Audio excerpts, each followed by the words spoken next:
오늘 여러분 오랜만에 또 2024년 부자 보고서가 발표가 됐는데요. 글쎄요, 이게 다른 연구원도 하는지 모르겠는데 저는 KB연구소하고 하나연구소, 하나은행 이렇게 두 군데만 하는 것 같습니다. KB연구소 같은 경우는 부자 보고서라고 얘기를 하고 있고요. 하나은행 같은 경우는 이제 웰스 리포트라고 해가지고 조금 부자 국민은행 따라하는 것 같아서 바꾼 건 아닌가 생각이 되는데 어쨌든 그 부자 보고서 어떤 내용을 담고 있고 그동안의 부자들의 포트폴리오나 그러한 부분에 대한 생각들 그리고 통계 조사들 이런 내용들이 좀 담겨져 있거든요.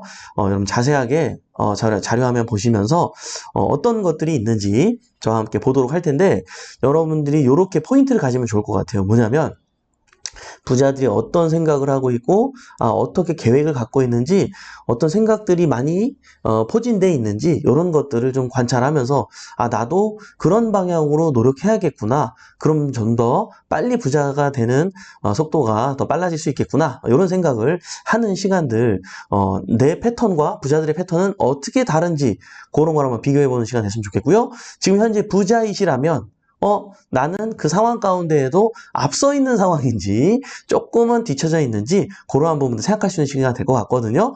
지금부터 자료를 이렇게 보시면서 따라오도록 하시죠. 잠시만요. 자, 대한민국 웰스 리포트, 이렇게 해가지고, 2024년도 하나금융경영연구소에서 발표를 했습니다. 저는 이런 부분들이, 이 변화가 굉장히 재밌고, 추세가 또 궁금해서, 자주 보곤 하는데요. 부자의 자산 포트폴리오 변화 추이 해가지고 나오고 있죠. 21년도부터 23년도까지 변화된 자료를 보고 있습니다. 제일 오른쪽에 진한 색으로 58포인트, 55, 50% 이렇게 나온 것들은 뭘까요? 부동산 자산입니다. 옆에 회색은요, 금융자산. 이거는요, 사실 뭐 당연한 거죠. 당연한 건데 항상 금리가 오르고 부동산 시장이 안 좋아지고 이런 시기에는 언제나 절대로 무조건 이렇게 항상 형성이 되었다는 거. 그죠? 당연히 부동산 자산이 위험하니까 애매한 것들은 정리하는 타이밍들을 많이 갖고 있죠. 그리고 금리 이자에 대한 부담감이 또 있기 때문에 항상 이런 시기에는 이런 일이 일어난다라는 걸 추가로 여러분 아시면 좋을 것 같고 오른쪽 설명의 내용을 보면 부자들의 총 자산 규모는 감소세. 팬데믹을 거치는 동안 부자의 총 자산은 평균 70억 원대에서 60억 원대까지 감소하는 모습이었다. 23년에 엔데믹이 선언됐으나 부동산 가격이 하락세가 이어지며 더딘 회복을 보였고 21년 이후 하락세를 보이던 주식 또한 크게 반등하지 못한 영향 등이 반영된 듯했다. 자, 이렇게만 보면 여러분은 어떻습니까? 아이고 부자들 돈 많이 날렸네 이게 아니라 잘 생각해 보십시오. 우리가 한 10년을 계산해 보자고요. 10년 동안 7년 동안은 자산이 이게 30억에서 70억으로 는 거예요. 네? 잘 생각해 보세요, 여러분. 30억에서 한 7년 동안 70억으로 확 늘어난 상태에서 지금 10억 빠진 거야. 여러분 이해되시죠? 응? 이게 되게 중요한 거예요, 여러분. 그죠? 네. 이게 지금 이것만 보면은, 부자들도 지금 어쩔 수 없구나. 이게 아니라, 요것만 단편적으로 생각하면 안 되고, 이미 쭉 늘었기 때문에, 당연히, 그 정도의 약간의 마이너스 자산이 생길 수 있구나. 지금은 대비해야겠다. 요런 상황에 있다라는 것을 여러분들이, 왜냐면, 제가 독서 모임에 이렇게 나가는데요. 되게 웃긴 게, 같은 사건인데도 정말 다르게 해석하는 경우들이 있더라고요. 네. 우리가 그래서 딱 그 내용만 보면 안 되고 이 전체의 찐 상황, 팩트 체크를 정확하게 하면서 가는 것 또한 굉장히 중요하다. 왜냐면 이 부자 보고서 보고 아이고 부자 걱정할 필요 없어. 그죠? 부자 걱정할 필요 없어. 예? 나만 일단 나부터 잘 돼야 돼. 예? 거봐 이거 자산 빠지고 그러니까 부동산 하는 거야. 이게 아니라는 거죠. 알겠죠?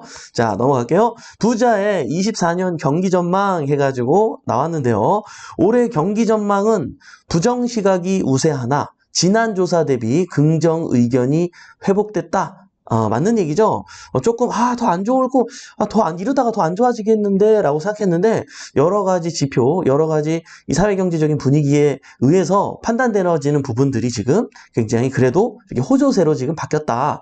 왜냐면, 실물 경기 전망에 대해서 23년, 24년에 옆에 그래프에 나온 것처럼 긍정적인 부분에 대한 생각이 7이었는데, 이게 4로 줄었고요.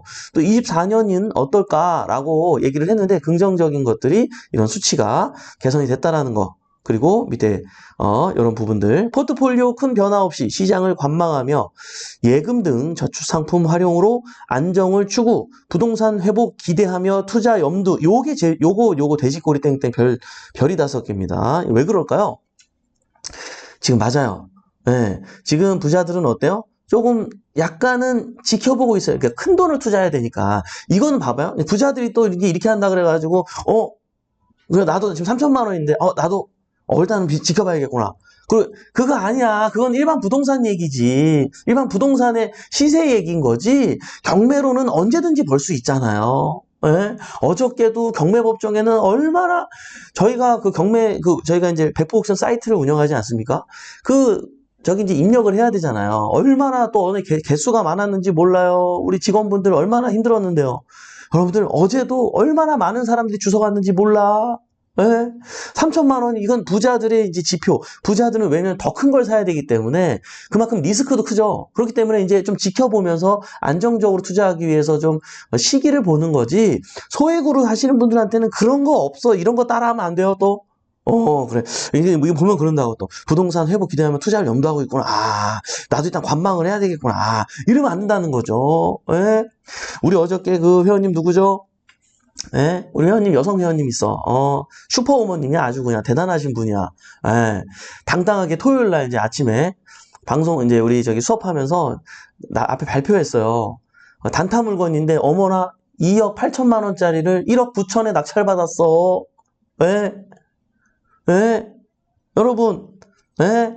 이 와중에도 누군가는 소액으로도 대출 70% 끼고 이렇게 해서 막 80% 끼고 이렇게 해서 돈을 벌고 있다는 사실 잊으면 안 됩니다. 요건 요거고, 이건 부자들의 관점이었던 거예요. 자, 그리고요, 24년 추가 투자 계획 해가지고 내용들이 나옵니다. 24년도에 올해 추가 투자 계획이 어떻게 되느냐라고 물었더니 부동산 투자가 당연히 1등을 하고 있고요. 예금에 더 신경 쓰겠다. 요거는 진짜일까? 요거는 조금 이게 금융회사에서 연구한 거라 그런지 모르겠는데 요건 약간 뭔가 좀 냄새가 납니다. 죄송합니다. 아닐 수도 있어요. 예, 그러나 글쎄 모르겠어요. 자, 어쨌든 주식, 네, 채권, 네, 펀드, 신탁, 뭐 이렇게 ETF, 예, 현금이 입출통장, 뭐 가상화폐 이렇게 쭉 나옵니다. 가상화폐가 1밖에 안 된다고 요거는 모르겠어요. 어쨌든 뭐 그렇다고 하니까요. 부자 10명 중 9명이 부동산을 보유하고 있는데 그쵸. 24년 보유 부동산 매도 의향보다 매수 의향이 더 높아 안전하게 대기 자금을 들 곳이 필요할 것이라는 가설을 뒷받침했다. 맞는 말이죠. 아까 앞서 전 페이지에서 내용 얘기한 것과 약간 유사한 내용이지만 여러분 어떻습니까? 올해 충분히 지금 기회에 따라고 보고 있고 지금 무엇을 살지 지금 고민 중에 있다라는 거죠. 예?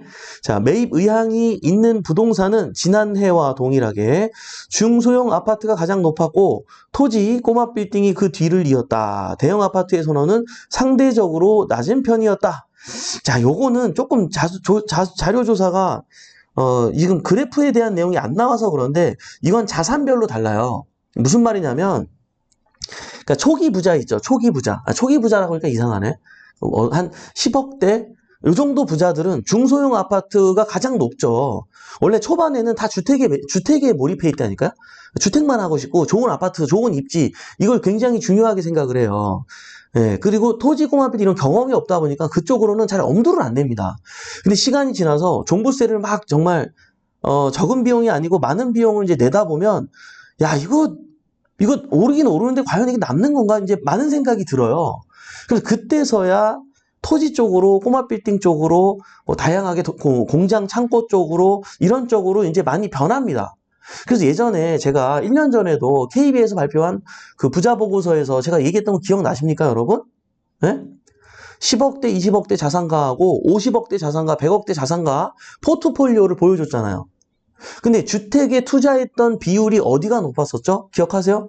10억대, 20억대 부자들이 주택에 대한 그 투자 비율이 80%대였어요. 그러나 100억대 갖고 있는 분들은 어때요? 10%대, 20%대였다라는 거죠. 얼마 없다니까요? 네? 이것저것 투자 경험을 가져보잖아요. 실제로는 주택이 크게, 왜냐면 다른 투자가 훨씬 더 크게 성장하기 때문에. 제가 간간히 말씀드리지 않습니까? 국토교통부에서 발표한 자료, 대한민국이 50년 동안 주택은 300배가 올랐지만, 그것도 어마어마하죠, 물론. 안 하는 것보단 좋은데, 토지는 3030배가 올랐다고 제가 주구장창 얘기하지 않습니까? 그죠? 그래서 요거는 좀 편중된, 약간 약간 한 10억대, 20억대 부자 위주 수가 훨씬 많으니까 어떤 평균으로 따졌을 때 얘기 같은데, 현실적으로는 좀 뭔가 알면 알수록 5억대, 7억대, 10억 정도 갖고 있는 분들도 이제는 중소형 아파트를 떠나서 꼬마 빌딩이라든지 토지 투자죠, 꼬마 빌딩도. 창고 공장이나 이것도 토지 투자잖아요. 그쪽으로 뭐 일찍부터 벌써 공부가 돼 있는 분들은 시작하는 경우도 굉장히 많다. 또 이 이야기만 들으면 역시 중소형 아파트구나 또 이렇게 생각하면 안 돼요. 그죠? 굉장히 중요한 내용이에요, 여러분. 30대 이하 젊은 부자는 아파트 다음으로 해외 부동산 매입 의향이 높게 나타나 외화 자산의 범위가 금융뿐만 아니라 부동산까지 고려되고 있음을 확인할 수 있었다. 야, 요거는 조금 위험한 것 같아요. 이게 해외도 해외 나름인데, 물론 어떤 방향으로 어떻게 되는지 그 내용은 잘 없어서 잘 모르겠는데, 어쨌든 젊은 나이대에 있는 부자들은 해외 부동산에 대한 것들도 많이 고민하고 있구나. 라는 것을 엿볼 수가 있었네요. 그만큼 우리가 이제 해외로 나가고 소통하고 하는 것들이 옛날에 비하면 너무나도 수월해졌죠. 자, 영어 조금 못하면 우리 못 나갔잖아요. 그죠? 요즘에 어때요? 파파고다 뭐다 해가지고 그냥 너무 쉽잖아요. 요즘에 그 삼성 핸드폰 진짜 저도 제가 갖고 있진 않아요. 우리 세연쌤이 그 핸드폰을 샀는데 진짜 통화하면서 내 한국말로 했더니 저쪽에서는 영어로 나가더만. 에? 저쪽에서 영어로 얘기했는데 여기서는 한국말로 들려. 어머, 너무 신기하더라. 실시간으로. 어머, 이거 어떻게 세상이 바뀌었어. 세상이 바뀌었어. 그러니까 그러다 보니까 해외 부동산에도 확실히 눈을 많이 돌리는 것 같아요. 왜냐면 안정적이고 굉장히 알짜인 싱가포르 같은 나라도 있고 또 이제 월세 수익률이 대단히 좋으면서 안정적이면서 그리고 임차인에 대한 어려움이 없이 바로 집행할 수 있는 그런 베트남 같은 나라도 있어요. 예를 들어서 이런 거죠. 내가 매입한 금액은 한 1억대인데 그거를 월 200도 벌어요. 예. 근데요, 만약에 임차인이 뭔가 잘못하잖아요. 문 걸어 잠그고 바로 강제 집행할 수 있어요. 신기하죠, 여러분. 거기가 약간은 그런, 이게 사회주의 국가라서 그런지 모르겠는데, 어쨌든, 이게 부동산 쪽으로 공부를 하다 보면, 나라별로 굉장히 특징이 다릅니다. 그래서, 그런 것들을 고려하면서, 매력이 있어서 투자하는구나라는 생각도 들어요. 그만큼 젊은 분들은 또 더 많이 접하다 보니까, 이런 상황이 또 되고 있는 건 아닌가 생각이 되는데, 저는요, 만약에 부동산 투자가 얼마 경험이 없고, 그리고 소액이시라면 외국에 해외에 투자하는 거, 저는 추천하지 않습니다. 잘못하면 굉장히 위험하고, 그 다음에 법적인 부분에 대해서도 잘 만나야 되는데, 사고가 많이 생겨가지고, 문제가 되는 경우를 이따금씩 저희도 발견을 하거든요. 그래서 저희 회원님들 물건 때문에 상담한 적도 있는데, 주의하셔야겠다. 예, 요렇게 말씀을 드리고 싶어요. 자, 부자에게 돈이란 아주 재미난 또 발표가 있더라고요. 나에게 돈이란 땡땡이다 라는 설문조사를 했는데, 야, 이게 일반 대중들은요, 이게 부자가 아닌 분들을 얘기한 거죠. 그리고 오른쪽에 이제 빨간색으로 표현된 거는 부자들의 퍼센트 비율을 그려주고 있는데, 편안하다라고 생각하는 거 일반 대중은 21.6%, 부자는요, 38.5%, 예. 야, 이게 굉장히 다르죠. 네, 근데 일반 대중 입장에서도 21.6%라고 생각하는 거는 그래도 다행이라는 생각이 들어요. 우리나라가 그만큼 살기 좋은 나라이기 때문에 그래도 부자가 아님에도 불구하고 이렇게 편안하다라고 느낄 수 있다라는 거는 뭐 나쁘지 않은 것 같아요. 자유 면에서도 마찬가지고요. 그렇죠? 확실히 무엇보다 근데 여실히 드러나는 건 뭐죠? 확실히 부자여야 돈이 좀 더 있어야 편안하다 느끼고 자유롭다라고 느끼는구나. 긍정이고 여유가 있구나. 라는 것을 볼 수가 있죠. 그 다음에 가장 중요한 것이다 라고 생각하는 것이 일반 대중은 5.3%로 얘기를 하고 있는데요. 아이고, 삶의 전부, 살아가는 원동력, 와, 이 수치가 굉장히 높네요. 근데 부자분들은 뭐라 그래요? 가장 중요한 것 아니다. 1.5%. 예, 편안하다, 자유롭다, 이거보다 현저히 낮은 것들을 보여주고 있죠. 삶의 전부다라고 느끼는 것도 낮고요. 살아가는 원동력, 이것도 낮고요. 근데 이런 것 같아요. 처음에 내가 조금 막 갑자기 잘 살게 되면, 이게 굉장히 좋은데, 이게 어느 정도 이게 궤도를 넘어가면은 이게 맞는 것 같아요. 가장 중요한 거 아니고요. 삶의 전부도 당연히 아니고, 살아가는 원동력이 뭐 되기는 하지만 이게 이렇게 진짜 이 퍼센트가 말해주듯이 별로 그게 중요한 게 아니에요. 영원한 건 없기 때문에 내가 계속 노력하고 도전하고 변화하지 않으면 이거 지킬 수 없는, 그러니까 이게 부자가 매출이 계속 오르는 것도 중요한데 더 무서운 게 뭐냐면 이게 유지가 되는 거예요. 그러니까 무슨 말이냐면 내가 이 자산이 유지가 되고 있다는 것은 장기적으로 내가 망하고 있다는 것과 같은 말이에요. 네, 왜요? 계속 인플레이션은 일어나고 있고 계속 어때요? 돈의 가치는 떨어지고 있고 안 그렇습니까? 그러니까 그 부자는 그런 부분에 대한 생각도 계속 같이 가지고 있기 때문에 두려움이 앞서서 더 내가 뭐가 나아져야 하지? 뭘 변화해야 하지? 이런 것들을 계속 고민하는 것 같아요. 노력하고 그러는 것 같아요. 어쨌든 자, 이런 부분에서도 차이가 있죠. 자, 그리고 필요악이다 라고 생각하는 것이 확실히 일반 대중이 좀 높았고요. 전 이거 여러분들이 이거 이해가 안 될 거예요. 고통과 골칫거리다. 항상 부족하다. 이런 건 이게 안 좋다라고 생각하는, 야, 이걸 왜 안 좋다라고 생각하지? 이해가 안 되지 않아요? 근데 있어요. 있어요. 제 주변에도, 돈을 많이 벌 기회가 있는데 그 돈이 버는 것을 무서워해요. 진짜 이걸 여러분들이 믿기지 않겠지만 진짜 있어요. 그래서 오히려 그 자리를 떠나 진짜 있어요, 여러분. 진짜 있어요.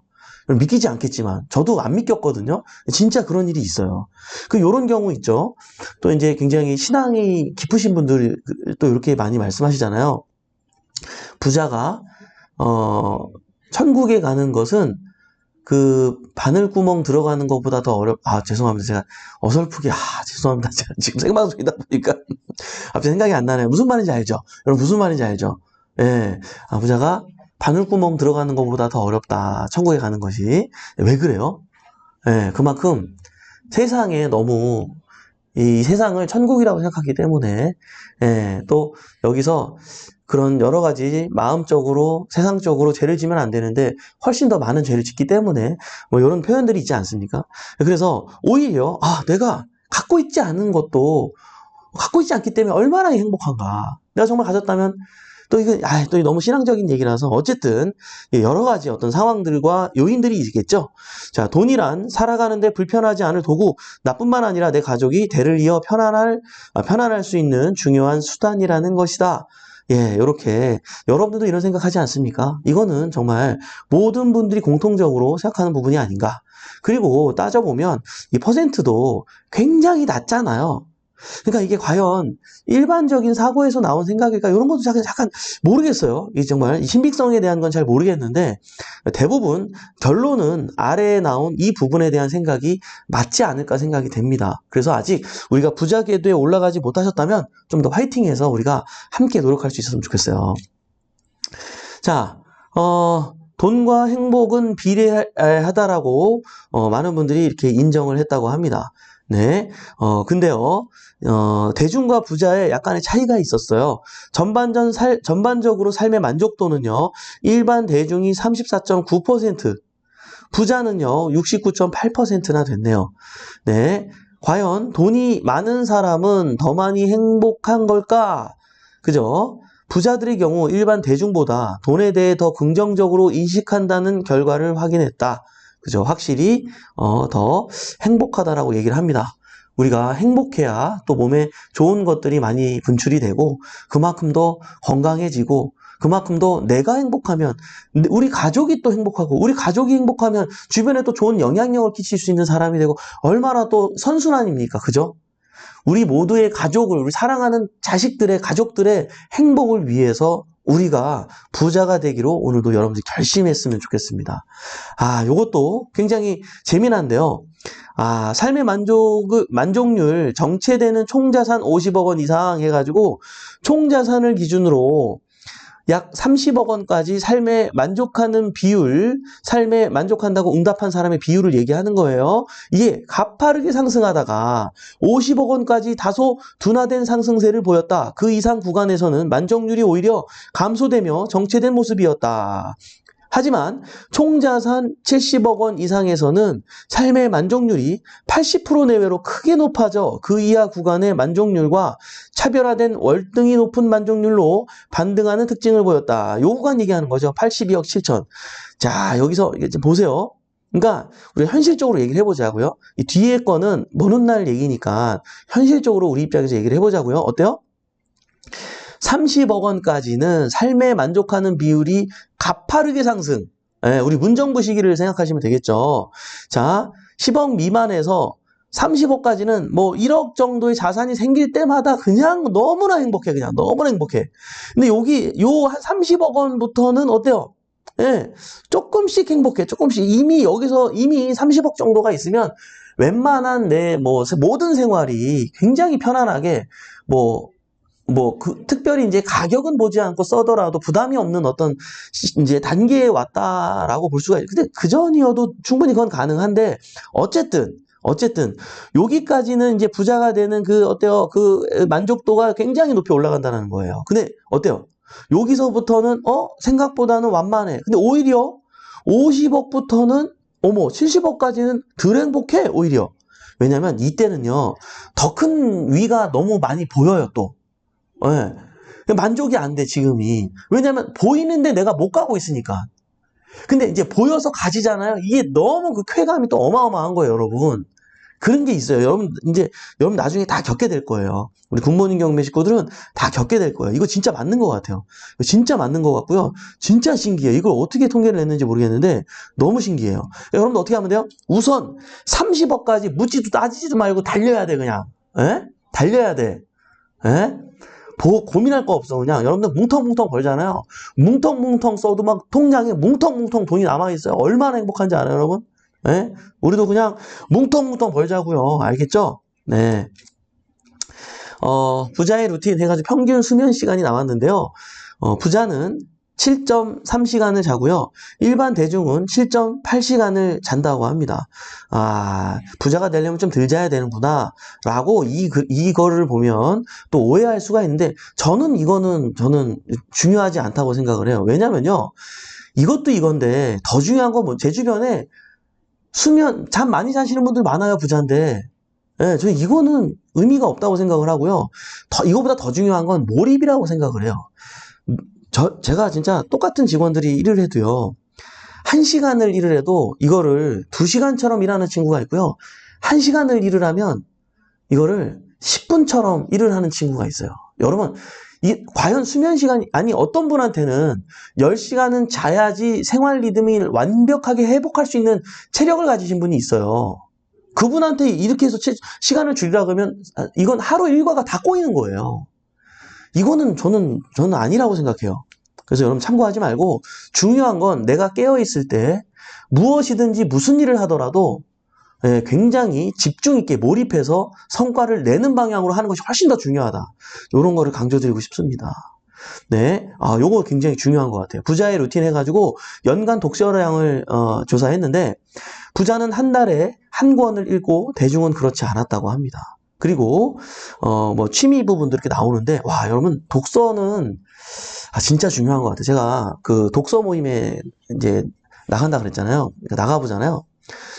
어떤 상황이 벌어지냐면, 독서량도 중요한데 독서를 하고 이걸 내 삶에 적용하는 사람이 있고, 그냥 독서만 하고 지식으로 남긴 사람이 있어요. 그러니까 근데 그게 지식으로 남기면 이게, 그래서 많은 지식이 쌓여서 이제 지혜를 이루어서 내가 그걸 발현할 수 있으면 모르겠는데, 지식으로만 남겨두잖아요. 이게 무슨 문제가 생기냐면, 몇 개월이 지나면 이걸 잃어버려요. 이 중에 100% 중에 한 10%밖에 안 남는다고. 이건 내과학자가 얘기한 거, 내가 얘기하는 게 아니에요. 이거를 실천으로 옮겼을 때, 내 삶 속에서 적용해서 실행을 했을 때 80%가 남는데요. 근데 제가 이게 토론하거나 내용을 꾸준히 이렇게 하면서 들어보면 있잖아요. 어때요? 아, 이분은 적용을 하지 않고 있구나. 아, 이분은 적용을 하고 있는구나. 아, 이런 것도 진짜 많이 느껴요, 여러분. 제가요, 사실 독서량이 좀 적은 편이에요. 적은 편인데, 저는 놓지 않으려고 꾸준히 보고 있어요. 왜냐면 세상이 너무 무서워요. 왜냐면 이 책에 너무 많은 지혜가 담겨 있어요. 내가 이것도 모르고 여태까지 살았나 생각할 정도로 얼마나 두려운 책들이 세상에 많은지 몰라요, 여러분. 네. 근데 제가 잘하는 건 뭐냐면 책 읽는 속도가 제가 되게 늦거든요. 제가 어느 정도로 늦냐면 학교 다닐 때 국어 시험 이런 거 막 보잖아요. 꼭 몇 문제를 못 풀어요. 왜냐면 문제를 읽다가 내가 되게 약간 그쪽에 장애가 있는지 모르겠는데 뭔가 하여간 좀 되게 늦게 읽어요, 제가. 읽는 속도가 제가 되게 늦거든요. 근데 제 장점은, 그게 단점인데 장점은 하나가 뭐냐면 제가 이게 뭐예요? 무조건 실천에 옮겨요. 무조건 옮겨요. 되든 안 되든. 예, 삶이랑 적용해가지고, 그래서 이제 내 것으로 소화하려고 완전히. 예, 무조건 적용을 시켜요.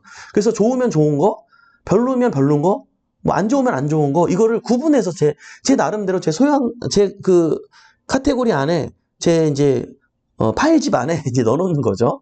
그래서 정립을 하는 거죠. 근데 이런 거가 제가 이제 다양하신 분들과 이렇게 토론하고 얘기하고 만나보면서 정말 제가 깊게 진짜 이거는 되게 중요하겠다. 단지 10권을 보는 게 중요한 게 아니라 이거를 왜냐하면 책을 엄청 많이 읽는데 삶에 아무 변화가 없는 분들도 제가 또 좀 알거든요. 네, 그래서 여러분들 이게 슈퍼부자는 뭐 연간 20권 본다고 이거를 무조건 따라할 게 아니라 과연 그걸 읽고 나는 적용을 하고 있느냐 이 부분에 대해서 여러분들이 고민을 한번 해봤으면 좋겠다. 이렇게 조언을 드리고 싶고요. 마지막으로 우리 고 이건희 회장님께서 저도 굉장히 존경하는 분이죠. 많은 분들이 그러시겠지만 이런 말씀을 해주셨습니다. 부자처럼 생각하고 행동하라. 나도 모르는 사이에 부자가 되어 있다. 저도 그랬던 것 같아요. 네. 그리고 이건희 회장님이 스스로 본인이 그래도 그 자식들 중에 가장 월등하다고 느꼈던 우리 이건희 회장님을 우리 그 위에 계신 회장님이 또 뽑지 않았습니까? 그죠? 그때 이건희 회장님의 마음이 그랬을 것 같아요. 내가 좀 더 인생 경험이 많은 형들을 앞서가기 위해선 부자처럼 생각해야겠구나라고 생각하지 않았을까요? 그죠? 갑자기 우리 선대 회장님의 이름이 생각이 안 나네요. 그죠? 예, 그 회장님처럼 생각하고 행동하려고 엄청 노력하면서 본인도 모르는 사이에 그런 경영자의 마음, 부자의 마음이 막 갖춰지고 거기에 따라서 내가 변화되는 이런 걸 막 피부로 느껴서 이런 말을 하신 게 아니었을까. 그죠? 여러분들 옛날에 송중기가 나왔던 드라마 생각나죠? 재벌집 막내 아들. 예, 거기서 그 스토리에서도 나오지 않습니까? 뭐까지 셌어요? 예, 초밥에 밥알 개수까지 세던 그런 분이십니다. 예, 대단하죠? 여러분, 우리가 한번 오늘은 이런 부분들을 생각해보는 시간들, 그리고 그 부자 보고서가 무조건 맞는 건 아니니까 그런 상황 가운데 내 입장에 맞는 판단을 하면서 옳은 방향으로 팩트 체크할 수 있는 오늘 이 시간 됐으면 좋겠습니다. 도움이 됐으면 바람이고요. 인사 나누면서 마무리해보도록 하겠습니다. 네, 너무 길어졌네요. 네, 훈민교주님, 네, 안녕하세요. 부자 되기를 꿈꾸며 오늘도 공부하고 나눔의 삶을 실천하는 제가 되도록 더 많이 배우겠습니다. 네, 실천 정말 중요하죠. 내 안에 꾸준함. 태희 언니, 아이고, 화이팅! 멘토님, 좋은 날, 멋진 날 되세요. 해주셨어요. 그죠? 나도 그런데요. 이진우님, 훈민교주님, 네, 감사합니다. 대부성님, 30억까지 뭉텅뭉텅 무조건 집중하고 몰입해서 많이 벌자. 아이가세님, 내려오는 진리인데 잘 안 되네요. 네, 실천하겠습니다. 네. 문기 애터미님, 누구나 자기 그릇 크기만큼 돈을 번다고 봐요. 돈과 행복이 비례할까요? 무조건 30억. 이멘토님 조언을 들으면 달성할 것 같아요. 가능합니다. 우리 문기 애터미님 화이팅 하십시오. 네, 이병철, 맞아. 이병철 회장님, 맞아. 그 이름이 생각이 안 났어요. 오주임님, 30억 될 때까지 묻다 말고 달려갑시다. 묻지도 따지지도 말고 그 얘기죠. 네. 우기 아버지, 이병철 알려주셨어요. 네. 안진영님, 멘토님 2차하러 천안법원 가는 길이에요. 안진영이 꼭 낙찰 받으십시오. 화이팅, 화이팅, 으쌰. 네? 자, 좋습니다. 우리끼리 부자처럼 행동하라. 나도 모르는 사이에 부자가 되어 있다. 좋은 말씀이네요. 러브안젤라님, 멘토님 실천력 배워갑니다. 네, 좋은 말씀 감사합니다. 신영규님, 복덩이님, 감사합니다. 네. 여러분, 예, 오늘, 너무 길어졌네요. 예, 오늘 마무리 해볼까요? 오늘 이렇게 유한한 인생에서 소중한 시간을 함께 해주신 여러분, 대단히 감사합니다. 매일 아침 행복한 부자가 되고 싶다면, 굿모닝 경매와 함께 하시죠. 저는 또 내일 아침에 활기찬 모습으로 찾아뵙도록 하겠습니다. 지금까지 백복션 이성재 멘토였습니다. 우리 같이 잘 됩시다. 화이팅!